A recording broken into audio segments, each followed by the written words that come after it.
colonies. So the thing about the Middle Colonies is they have extraordinarily excellent locations.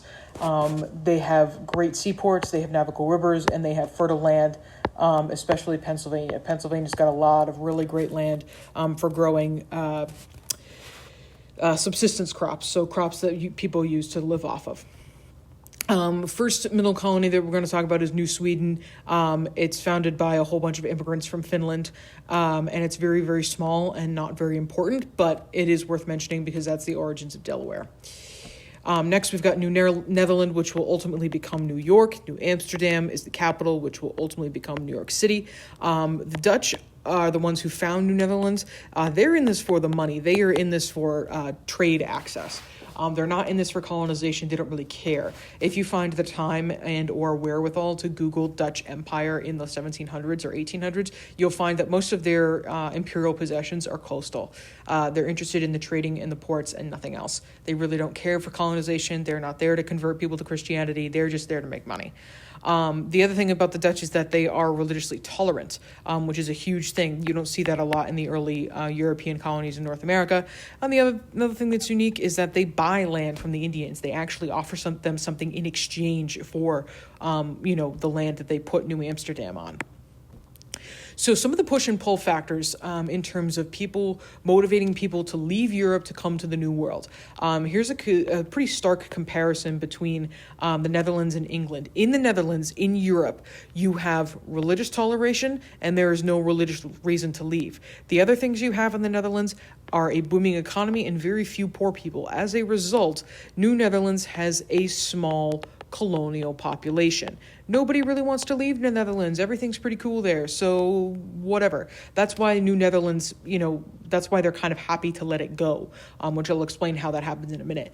England, on the other hand, you have religious persecution, a huge desire for religious freedom, you have a stagnant economy, and you have a lot of poor people. So England is trash. Which means that their colonies are going to have a much larger colonial population.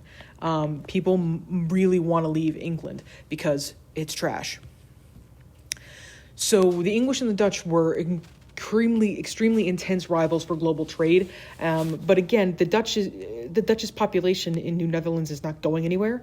So they're perfectly happy to surrender it to the English, who rename it after the Duke of York, who then takes it over as a proprietary colony. Next, we've got Pennsylvania. Pennsylvania is founded by a guy named William Penn, who is a Quaker. And Pennsylvania has arguably the best Native American relations in the English colonies in North America. So they peaceful with the Native Americans, they trade with them, they, coexist very well. In terms of Quaker beliefs, which are what govern Pennsylvania, there's no clergy leadership, so there's no theocracy, so there's no theocracy, which is unlike Massachusetts. Massachusetts has that sort of theocratic government kind of going on. Women are considered at least spiritually equal to men, which that's at least some equality. They are pacifists and religiously tolerant. That's one of the defining characteristics of the Middle Colonies is you'll find religious tolerance in abundance. Penn is another one of those people who is buying land from the Native Americans, unlike most Englishmen. And Pennsylvania becomes called the Holy Experiment for political and religious freedom.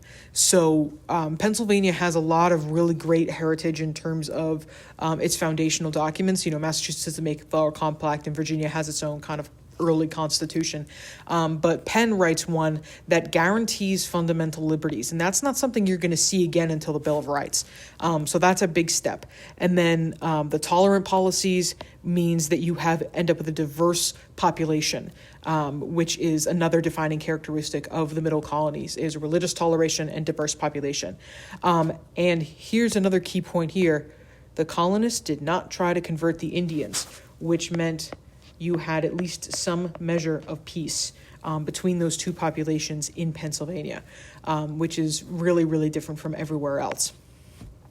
So finally, in the Middle Colonies, as I said, diversity and religious tolerance go hand in hand as defining characteristics of the Middle Colonies. There is no ethnic group or specific religious group that has a majority. It's all spread out evenly because, there's Protestants, there's Catholics, there's Jews, there's people of all different faiths. And the main reason for that is because you had the Dutch there, you had the Finns, you had the Swedes, and then you have the English. So you have 4 different European countries represented, each of which has their own distinct faith tradition and cultural tradition. And so that's how you end up with all that diversity. For a given value of diversity, remember, these are pretty much all white people. So take diversity for whatever it is. So the important point here is that the Middle Colonies helped to defy the traditional belief that political order depended on ethnic and religious uniformity. This is a big lesson that we learn from the Middle Colonies. And this is what helps to inform sort of the future of America as an institution.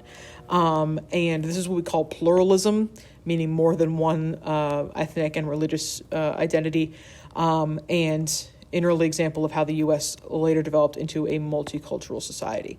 So the Middle Colonies sort of set the stage for, Americans priding themselves on that sort of lack of ethnic and religious uniformity, which helps to make us such a diverse country that we are today. And that's the Middle Colonies.